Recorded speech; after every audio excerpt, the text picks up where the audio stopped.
मो ना रोहित अग्रवाल एबीपी भुवन नगर संपादक। कैंडल जालिबार मूल उद्देश्य रही कि जहाँकि आमर एबीपी जी कि सुभाषी बिशी भौणी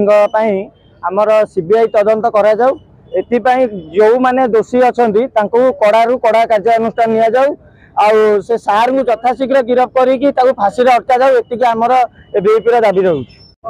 जगबंधु साहू एबीपी कार्यकर्ता देखो आज विगत दिन में जहाँ आजिका घटी जाइए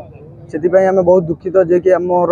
कार्यकर्ता सदस्य जड़े एबीपी आम हर बसीचु आठी जो राजनीति खेलुं बीजेडी एनवाईसी कांग्रेस छात्र मैंने आम चाहूँ कि सी भूल को मानि नियंतु जो रही कांग्रेस आमर जो सौरभ बेहेरा भाई तांको केमती गिरफ करा जाऊ से बाबद आम सरकार को आगे दाबी रखुचु आम भौणी आम न्याय मिलू आम एति चाहूँ। प्रज्ञा बरबिता साहू एबीपी कार्यकर्ता आमर कार्यकर्ता एबीपी राष्ट्रीय कला मंचर सदस्य सौम्यश्री बिशी भौणी आज तांकर अमरात्मार सद्गति आम कैंडल शोभा यात्रा करुछु। जहाँ भी किसी कारण घटी सौम्यश्री बिशींकर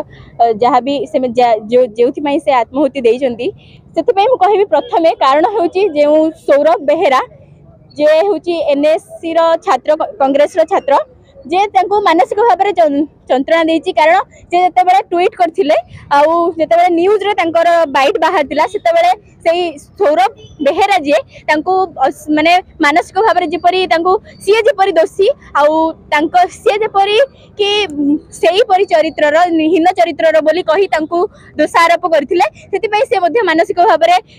निर्यातित होते सब भाव में कॉलेज कैंपस रे सिग्नेचर कैंपेनिंग करते सौम्यश्री बिशी भौणी विरोध में एवं जो सार अच्छा विरोध सपक्ष लेक्चर को से प्रिंसिपाल को सार को देखा करते तो से आम दाबी रहुची प्रथमे से ही व्यक्ति जे सौरभ बेहेरा को प्रथमे गिरफ्त करा जाऊ।